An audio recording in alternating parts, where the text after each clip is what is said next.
Buenas noches, licenciado Carías. Mi nombre es Jocelyn Villalobos, de la Cátedra de Legislación Mercantil. Este día tengo la oportunidad de explicarle acerca de un tema que es demasiado importante conocerlo, que es el comerciante individual. Dice que el comerciante individual es toda aquella persona natural que realiza actos de comercio de manera masiva y que se puede presenciar con tres características que son fundamentales. Uno es que la persona realice actos de comercio. Dos, que estos actos de comercio sean de manera habitual. Y tres, que de ellos se consigan beneficios económicos o patrimoniales. En el artículo 7 se hace mención de todas aquellas personas que están autorizadas para realizar actos de comercio. Uno, las personas naturales que por medio del Código Civil tengan la capacidad de obligarse. Dos, los menores de 18 años que estén autorizados por sus representantes legales. Tres, los mayores de 18 años que también estén autorizados por sus representantes legales por medio de una escritura pública. Y 4, los mayores de 18 años que igualmente estén autorizados pero por el registro de comercio. El artículo 8 también menciona que para todas aquellas personas que el representante legal no les den su debida autorización, estos pueden acudir a un juez para que éste determine si puede realizar actos de comercio. Para todas aquellas personas menores de 18 años y mayores de 18 años que no tengan un representante legal, podrán recurrir a un juez para que éste lo autorice para ejercer el comercio. También en ambos casos la certificación de la sentencia va a afirmar que el juez deberá inscribirse en el registro de comercio. El artículo 9 también menciona que los menores podrán hipotecar los bienes inmuebles de su pertenencia para seguridad de las obligaciones que contraigan como comerciantes y en general su reputación como mayores de edad para los efectos legales mercantiles, sin estar sujetos a las restricciones que menciona el Código Civil. El artículo 10 menciona que todas aquellas personas que carezcan de capacidad de habilidades para ejercer el comercio no podrán ser titulares de empresas mercantiles, salvo lo dispuesto a continuación que se menciona en el artículo 10. Estas son las disposiciones que requiere el artículo 10. Dice que cuando un capaz adquiera por herencia o donación una empresa mercantil y cuando se declare un sujeto incapaz, el comerciante, en este caso el juez, va a decidir sumatoriamente con un informe con 2 peritos si la empresa ha de continuar o debe liquidarse. Y en ambos casos establecerá en qué forma y en qué condiciones, pudiendo establecer las limitaciones que el juez disponga, si el causante hubiera dispuesto algo sobre ello y se respetara su voluntad cuando no ofrezca grave inconveniente al juicio del juez. Personas. Según el artículo 44 del Código de Comercio, en las sociedades de personas, la condición esencial para asociarse es la calidad personal de los socios. El capital de estas sociedades se compone de cuotas o participaciones de capital que pueden ser desiguales. Los miembros de las sociedades de personas también son responsables de las obligaciones de la sociedad de una manera ilimitada y solidaria entre ellos y la sociedad. En caso de las sociedades de nombre colectivo o por el monto de sus aportaciones, en dado caso que la sociedad sea de responsabilidad limitada. En cuanto a las sociedades en nombre colectivo o sociedades colectivas, según el artículo 73 del Código de Comercio, estas sociedades siempre se constituirán bajo una razón social, la cual estará formada por el nombre de uno o más socios. Si en la razón social no figuran todos los socios, se va a añadir las palabras y compañía u otros términos equivalentes, como por ejemplo y hermanos. En el artículo 78 menciona que la administración de las sociedades estará a cargo de uno o varios administradores, quienes pueden ser socios o personas externas a la sociedad. De igual forma, en ausencia de un acuerdo que restrinja la administración a alguno de los socios en particular, pues todos los socios serán administradores y tomarán decisiones por mayoría. El administrador también puede otorgar poderes especiales a terceros que no pueden delegar su cargo. Además, debe proporcionar información financiera a los socios, esto al menos una vez al año. Estas sociedades deben constituir una reserva legal equivalente al 5% de la utilidad neta, con un límite máximo que no exceda la sexta parte del capital social. Sociedades en comandita simple o sociedades comanditarias simples. Artículo 98. En la escritura de constitución de estas sociedades se debe especificar quiénes son los socios comanditados y quiénes los socios comanditarios.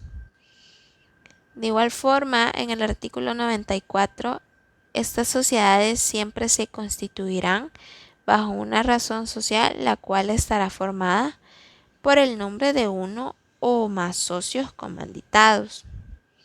Si no se incluyen los nombres de todos los socios comanditados, se va a añadir las palabras y compañía u otros términos equivalentes. Además, la razón social siempre debe incluir las palabras sociedad en comandita o su abreviatura S. en C. Si estas se omiten, se entenderá que se trata de una sociedad colectiva. Sociedades de responsabilidad limitada. El artículo 101 menciona que esta sociedad se puede constituir bajo una razón social o una denominación.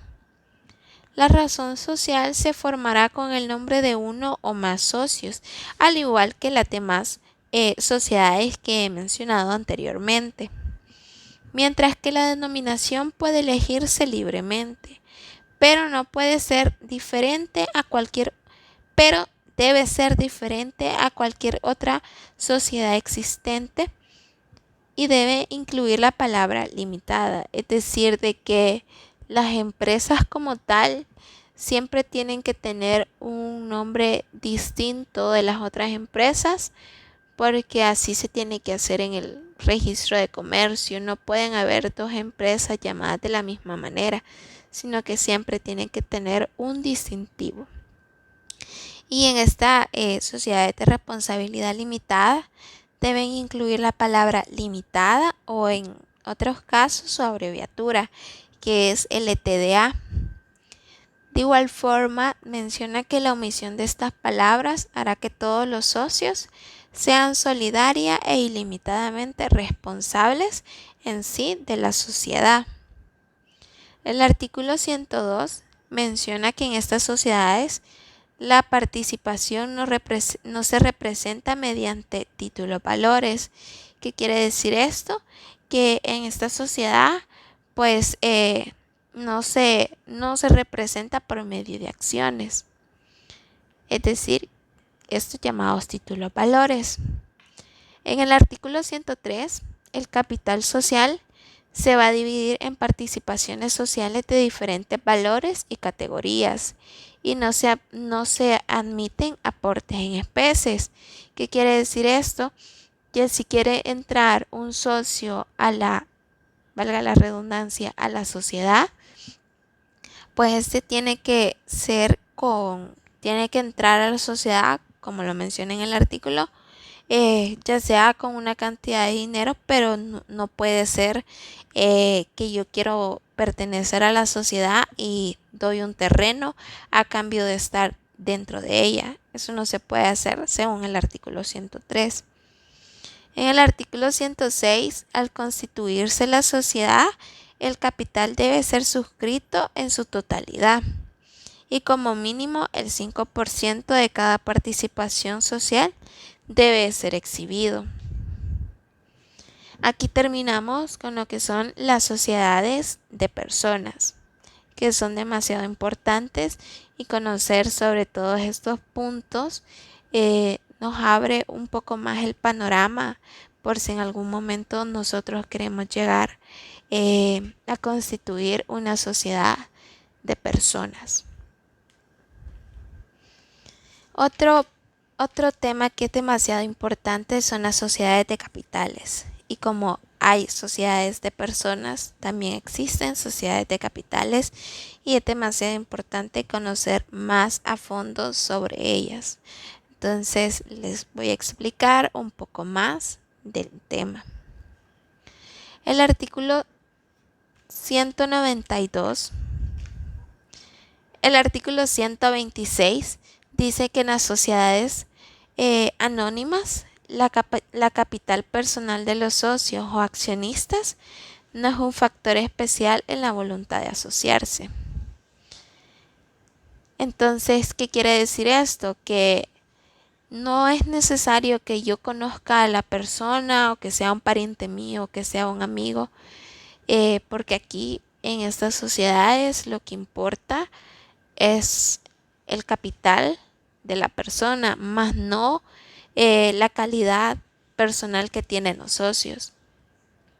De igual forma, el capital de estas sociedades se divide en aportes o alicuotas representadas por títulos valores.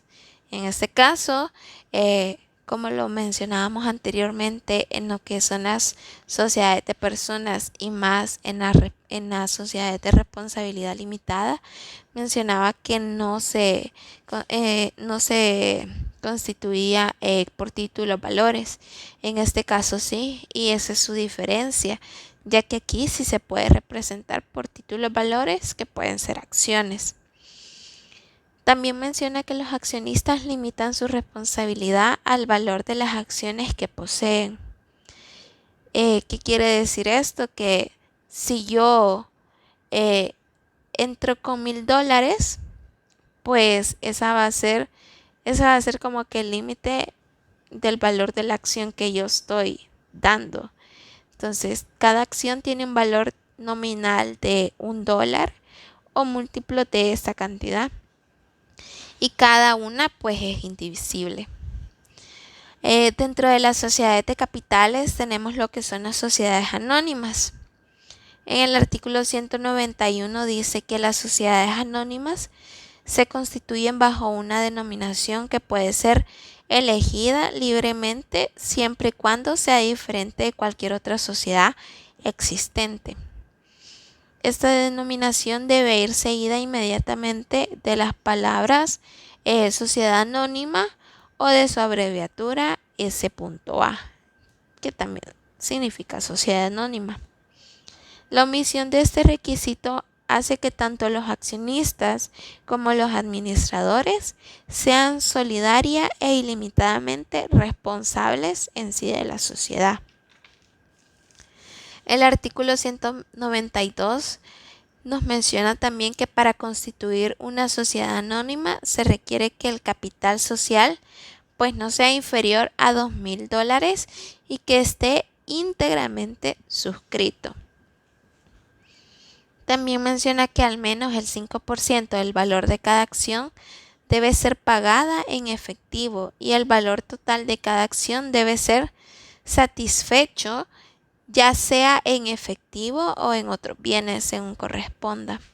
Entonces aquí también no solo puede ser dinero, sino que podemos entregar terrenos, edificaciones,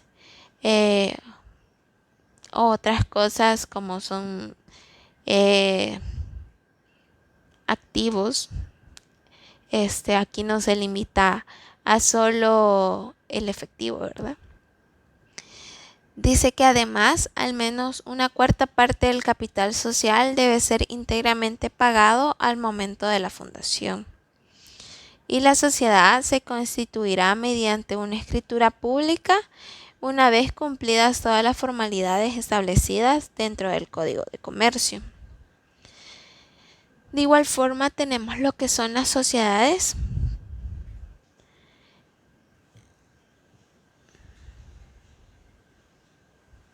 Tenemos las sociedades en comandita por acciones o sociedades comanditarias por acciones. El artículo 296 nos menciona que en la sociedad en comandita por acciones, los socios comanditados responden ilimitada y solidariamente de las obligaciones sociales, mientras que los comanditarios solo están obligados hasta el valor de sus acciones.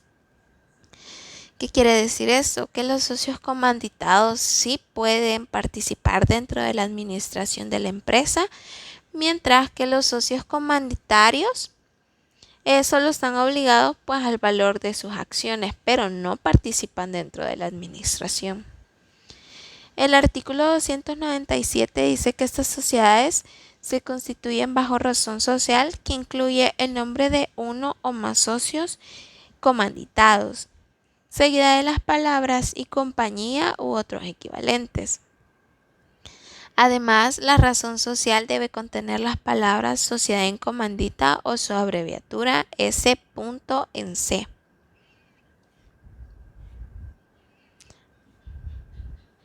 Hasta ahí terminamos con lo que son las sociedades de capitales, que prácticamente solo son dos, pero que al igual que las sociedades de personas, es demasiado fundamental conocer de ellas. De ahí otro tema que tenemos es las regulaciones comunes a las sociedades. Como primer punto tenemos el régimen de capital fijo y capital variable. Y es importante conocer la diferencia de estos dos términos. En el artículo 306 menciona que cualquier tipo de sociedad que pueda adoptar el régimen de sociedad de capital variable. En este régimen, el capital social puede aumentar por nuevas aportaciones o la admisión de nuevos socios y disminuir por retiro parcial o total de algunas aportaciones, así como la desvalorización del activo. Y también puede aumentarse el capital mediante la capitalización de reservas y utilidades o la revalidación del activo. El artículo 307 menciona que las sociedades de capital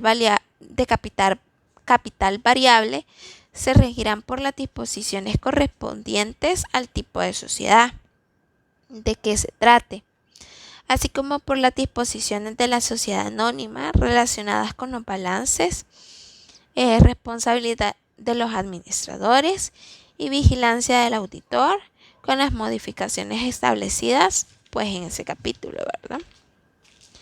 El artículo 308 dice que en la razón social o denominación de las sociedades de capital variable debe añadirse siempre las palabras de capital variable o su abreviatura de C.B. El artículo 309 dice que la escritura social de las sociedades de capital variable debe contener, además de las estipulaciones correspondientes a la naturaleza de la sociedad por acciones, el pacto social o la junta general extraordinaria, quien le fijará los aumentos del capital y la formará en la forma en la que se van a emitir las acciones correspondientes. El artículo 310 dice que se indicará un capital mínimo en la sociedad anónima, en la de responsabilidad limitada y en la comandita por acciones, y en las sociedades en nombre colectivo y en comandita simple. Queda prohibido a las sociedades anunciar el capital autorizado o el capital social, sin anunciar también cuál va a ser el capital mínimo. También menciona que en el artículo 312 que todo aumento o disminución de capital social debe ser registrado en el libro de registros que llevará la sociedad y que estará disponible para consulta pública. Igualmente en la contabilidad, a la hora de que se constituye la empresa, se tiene que contabilizar cuánto fue el capital suscrito, pagado y el capital suscrito no pagado. Entonces, todo eso es demasiado importante llevarlo contabilizado en la sociedad. Otro punto que tenemos de las regulaciones es la fusión y la transformación de las sociedades. El artículo 315 dice que se produce una fusión cuando dos o más sociedades forman una nueva sociedad o cuando una sociedad existe, absorbe a otra u otras. La nueva sociedad o la incorporación adquieren todos los derechos y obligaciones de las sociedades fusionadas o incorporadas. El artículo 316 también menciona que la constitución de la nueva sociedad resultante de la fusión se regirá por los principales aplicables a la constitución de la sociedad del mismo tipo. El artículo 317 dice que el acuerdo de fusión debe ser aprobado por cada sociedad según las formalidades correspondientes para modificar su pacto social y también debe ser registrado en el registro de comercio de cada una de las sociedades fusionadas. De igual forma tenemos lo que son las liquidaciones de las sociedades. La fusión se llevará a cabo después de 90 días de las publicaciones mencionadas a menos de que exista oposición. Durante ese periodo, cualquier interesado puede oponerse a la fusión, lo que suspenderá el proceso hasta que se garantice adecuadamente su interés según el criterio del juez. Si la oposición se considera infundada, la fusión puede realizarse una vez que la sentencia sea firme. De igual forma, cuando sucede esto de las liquidaciones de las sociedades, se publica en el diario oficial que la sociedad se está liquidando y eso tiene que salir, ¿verdad? En el artículo 319 dice que los representantes de las sociedades fusionadas también redactarán el nuevo pacto social o las modificaciones necesarias en la sociedad absorbente.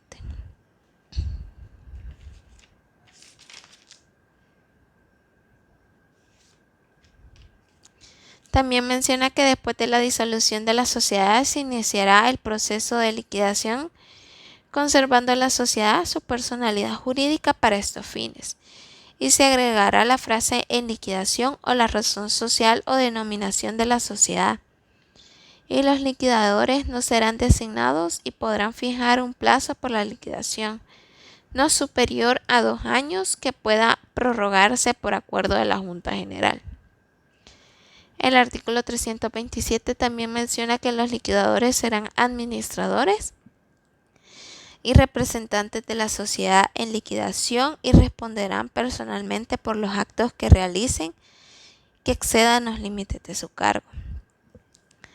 El artículo 332 dice que los liquidadores tendrán diversas facultades, entre las que se incluyen concluir las operaciones pendientes, cobrar sus deudas, pagar las obligaciones de la sociedad, vender los bienes de la sociedad, también realizar el balance final de liquidación, depositar el balance final en el registro de comercio una vez aprobado por la Junta General de Accionistas. También liquidar la participación de cada socio en el haber social, otorgar la escritura de liquidación y obtener su inscripción en el registro de comercio. Luego tenemos lo que son la vigilancia de las sociedades por parte del Estado.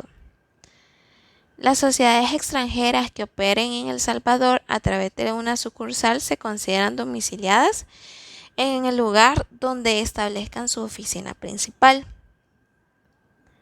Cualquier cambio en el capital de estas sociedades o sucursales debe registrarse en el registro de inversiones extranjeras del Ministerio de Economía y posteriormente en el registro de comercio con notificación a la oficina que ejerce la vigilancia del Estado. En el artículo 362 también menciona que el Estado ejercerá su supervisión sobre las sociedades y actividades comerciales a través de varias oficinas como la Superintendencia del Sistema Financiero, de Valores, de Pensiones y la Superintendencia de las Obligaciones Mercantiles, cada una encargada de supervisar diferentes áreas del comercio. Eso sería todo por la ponencia, esperando que se haya obtenido un amplio conocimiento de estos temas que son demasiado importantes. Gracias.